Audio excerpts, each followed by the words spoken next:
Bonjour à vous, chers amis, pour notre belle rencontre d'aujourd'hui où je vais te parler d'un beau sujet, l'écriture, le journaling. Je vais te parler de plusieurs types d'écriture. Tu vas voir comment que ça peut agrémenter notre vie. Mais tout d'abord, un petit retour sur notre rencontre précédente où je te guidais dans une belle méditation pour faire un reset, te recharger. Est-ce que tu le fais? Est-ce que ça t'a apporté du bien-être? Je suis convaincue que déjà à la première fois, tu as ressenti quelque chose. Fais-moi un retour sur le calme, le bien-être. Qu'est-ce que tu as ressenti? Puis je t'invite à la refaire plusieurs fois, puis de me faire un retour après pour voir, me partager un petit peu qu'est-ce que ça change pour toi d'intégrer ces pratiques-là?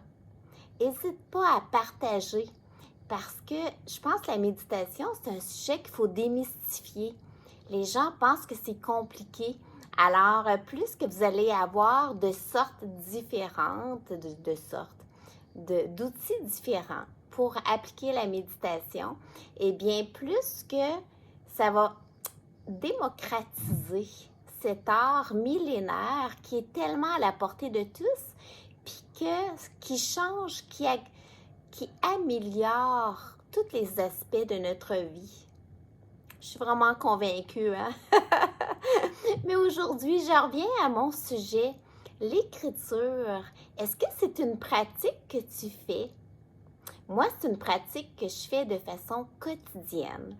Puis ça a vraiment beaucoup de bienfaits que je vais te parler un petit peu plus tard, sauf qu'il y a vraiment plusieurs sortes d'écriture. Peut-être que tu en fais sans trop y penser. On peut, dans les formes d'écriture, on peut faire du journaling. Du journaling, ça veut dire à tous les jours, t'écris sans trop réfléchir, t'écris au fur et à mesure, tout qu'est-ce que tu vis, tes ressentis. Puis, l'avantage, c'est qu'au départ, tu sais, souvent, ça va être un peu plus, les premières journées, ça va être un peu plus banal ou bien plus de la description. Mais plus que tu fais du journaling, plus que tu tombes soit en mode création ou bien en mode réflexion plus profonde avec le temps. Fait que ça vaut le coup de persévérer. On passe du descriptif à quelque chose de plus le fun après. Fait que c'est une des formes d'écriture. Il y a l'écriture automatique. L'écriture automatique, ça c'est un gros challenge. C'est que tu poses ton crayon, puis tu écris sans jamais relever le crayon de la feuille. Fait que ça veut dire que tous les mots sont attachés. Puis ça, c'est... Certains disent que c'est une forme de méditation. Ça peut être très déstressant. Tu tombes comme finalement dans un autre état parce que tu peux pas lever. Fait que finalement, c'est pas logique. Fait que c'est une forme d'écriture que beaucoup de gens aiment. Il y a écrire ses gratitudes. Moi, j'écris mes gratitudes tous les matins. Puis écrire ses gratitudes, tu pourras voir, il y a une vidéo précédente qui parle tous des bienfaits de cette pratique-là. Ça a vraiment de nombreux bienfaits puis sont répertoriés.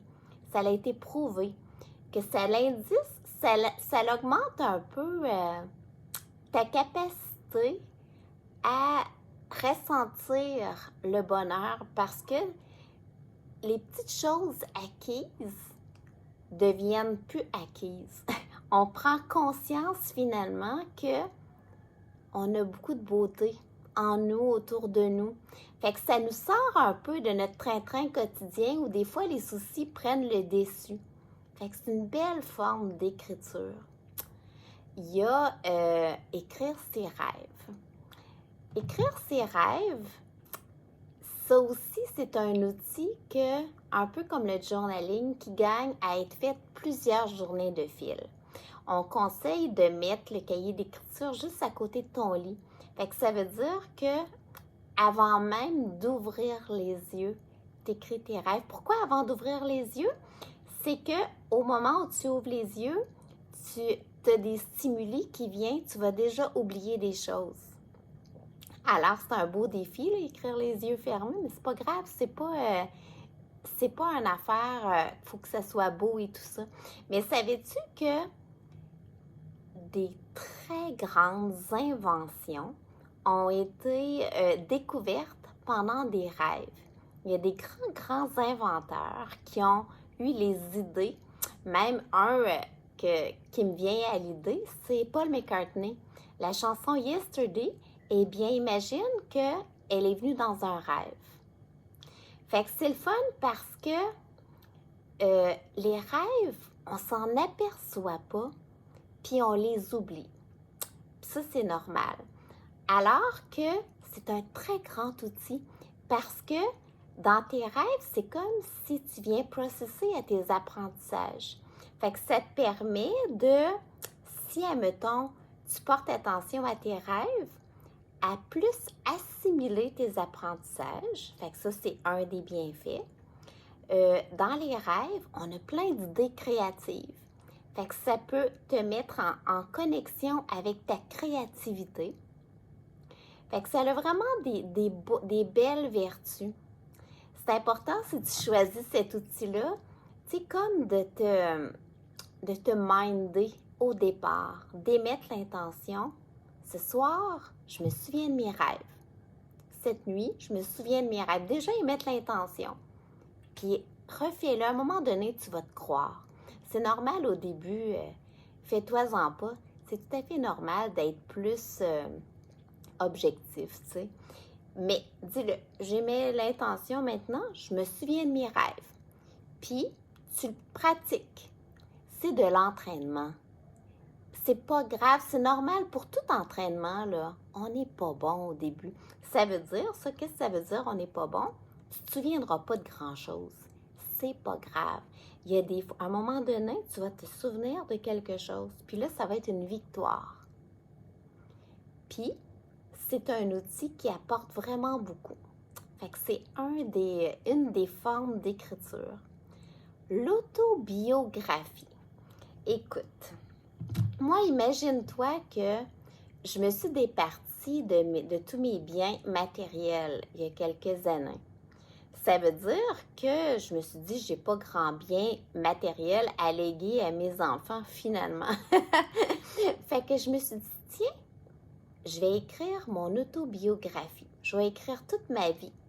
Puis c'est comme un beau cadeau à leur donner. Parce que, tu vois, je te fais une confidence. Moi, ma maman, elle est décédée quand j'étais une enfant. Puis finalement, elle est décédée avant l'âge que j'ai pu lui poser plein de questions que je me suis posées plus tard sur sa vie. Je connais pas grand-chose de sa vie.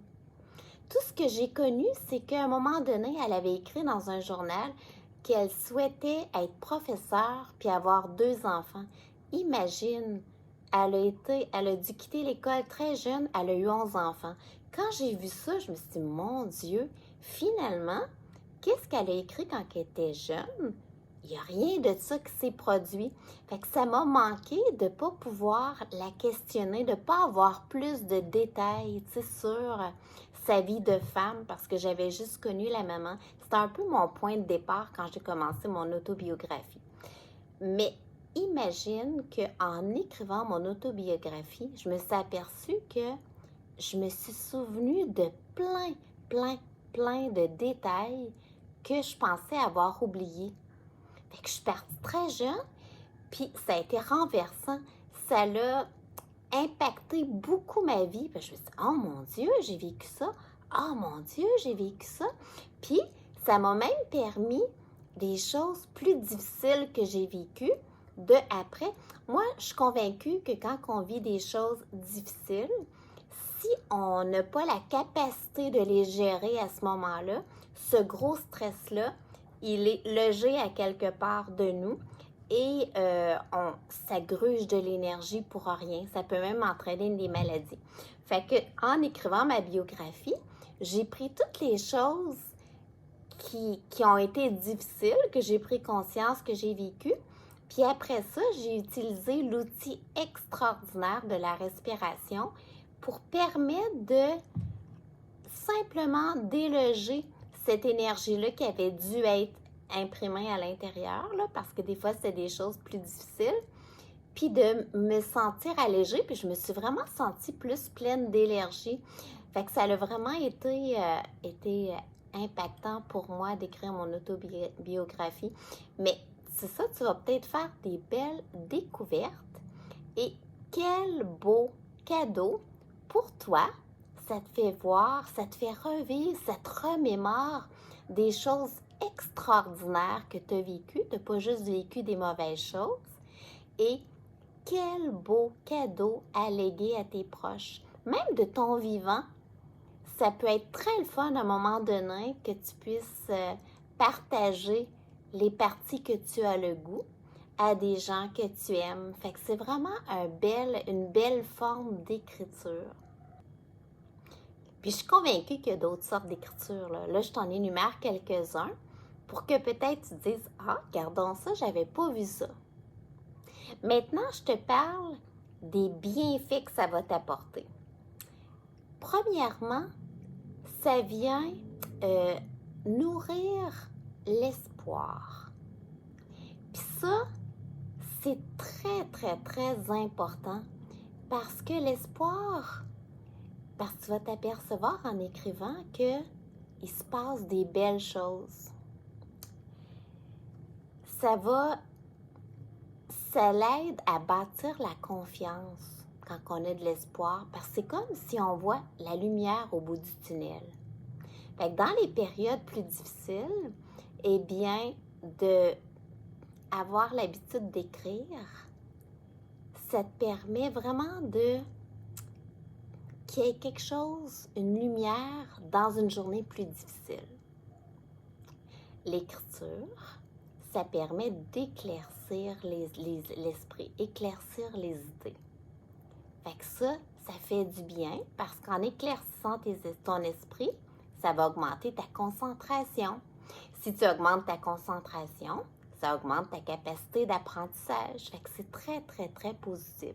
Je regarde mes notes parce que je veux t'en dire plusieurs pour un peu te convaincre de mettre l'écriture comme activité à ton agenda. C'est une belle activité. Ça permet de revivre des moments de joie. Parce que, un peu comme des photos, je ne sais pas si tu as déjà eu le feeling en regardant tes photos, comme de revivre un voyage que tu avais fait ou de revivre en pensée un beau moment que tu avais vécu grâce à ces photos. Bien, l'écriture, c'est un peu ça. Ça te permet de revivre des beaux événements, des beaux moments que tu as vécus. Fait que c'est un des bienfaits qu'apporte l'écriture. Aussi, développer la gratitude intentionnelle. Parce que la gratitude, ça, au début, quand on l'écrit souvent parce qu'on pense que ça va être positif. Mais tu vois que c'est plus une question mentale. Et plus que tu écris ta gratitude, moins que ça devient mental et plus que ça devient émotionnel et plus que ton cœur vibre. Et c'est là que tu as les bienfaits. Bien, l'écriture, c'est pareil.